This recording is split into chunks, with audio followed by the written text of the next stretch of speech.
Bureau report Bhavnagar Dinesh Kumar પી બાબરિયા ઘેટી। નમસ્કાર દર્શક મિત્રો, આપ જોઈ રહ્યા છો આ HRPC ન્યૂઝ। હું છું સોલંકી દર્શના।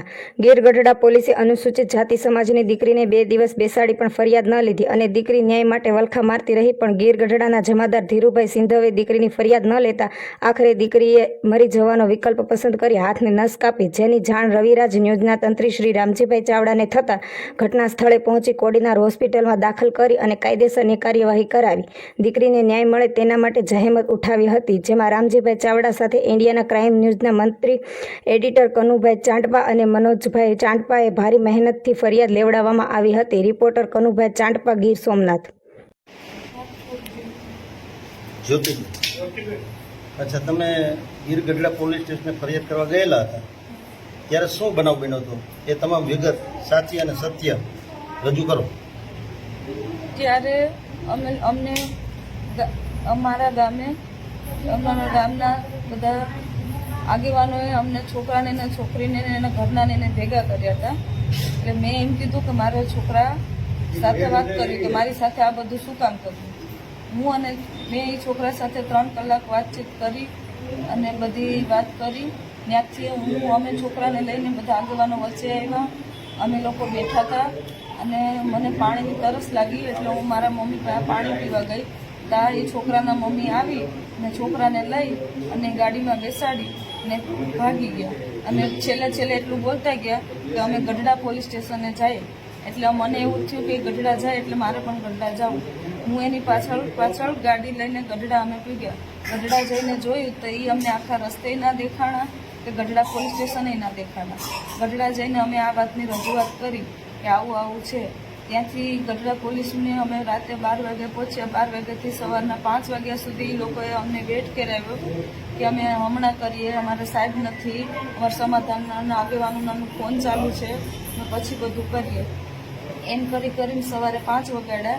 પછી અમે લોકો, મારી તબિયત બહુ ખરાબ હતી, મને આંચકી આવતી હતી અને પછી મારા ઘરના મેં કીધું આપણે ઘરે જઈએ। અમે લોકો ઘરે ગયા। બીજા દિવસે પાછા અમે ગઢડા ગયા। ન્યાય આખો દિવસ એ લોકોએ અમને કંઈ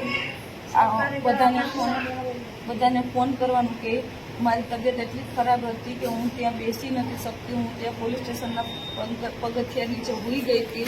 તોય પણ એ લોકોને એવું ના થયું કે અમે આ છોકરી ઉપર કંઈક એક્શન લઈએ। પછી પેલો જે યુવક હતો એ યુવક પોલીસ સ્ટેશને હાજર હતો નહીં, એ છોકરાની એવી કમ્પ્લેન એ લોકો એમ કે છોકરો ફરાર છે, પણ છોકરાને ગોતવાની કે કંઈ પણ કોશિશ ના કરી કે બધી પૂછપરછ મને જ કરતા હતા। એ છોકરો તમને પેલું કીધું ને કે એની માં છે પોલીસ સ્ટેશનથી છોકરાનો હાથ પકડીને લઈ ગઈ, એ ક્યારે?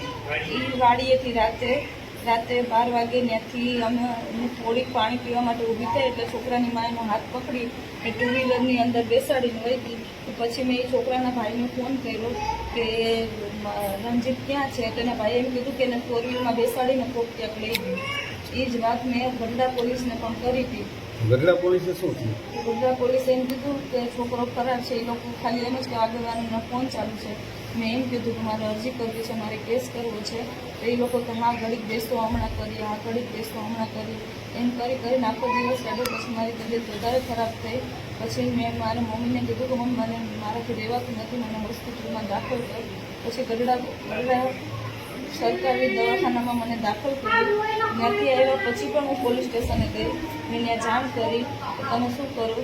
તો એ ત્યાં એક ધીરુભાઈ જમાદાર કરીને ભાઈ હતા, એની રીતના લખી ને એવી રીતના લખ્યું હતું કે છોકરો ફરાર એમ લખીને મારી સિગ્નેચર લીધી। એ પછી અમે લોકો ઘરે વહી આવ્યા। એ પછી 5-6 દિવસ સુધી એ લોકોના મને કાંઈ કોલ નહીં, કાંઈ જ ઇન્ફોર્મેશન નહીં કે આ મામલા ઉપર કાંઈ એક્શન લેવાનું કે એવી કોઈ જ વાત નથી કરી। ધીરુભાઈ જમાદારે શું કીધું હતું તમને? ધીરુભાઈ જમાદારે એમ કીધું હતું તમે આ સિગ્નેચર કરી દો, બાકી આગળની પ્રોસેસ અમે કરશું, પણ આગળની પ્રોસેસમાં મને કાંઈ રિઝલ્ટ ન મળ્યું। એટલે ધીરુભાઈ એ મને સમાધાનનું કીધું કે આ બધી વસ્તુ સમાધાન કરી ન થાય, નાતમાં રહેવાય, આ બધી વસ્તુ ન કરાવી। પણ મને બીક લાગી કે આ લોકો બધા સમાધાન જ કરાવશે, હવે મારું નહીં હાલવા દે, મારી ઉપર અન્યાય થયો એ વસ્તુનો મને ન્યાય નહીં મળે અને આ લોકો મારી ઉપર વાત કરી અને સમાધાન ઉપર કરી અને બધી વાત દબાવી દેશે। એટલે હું ડરી ગઈ કે હું ત્યાંથી વહી આવી પાછી।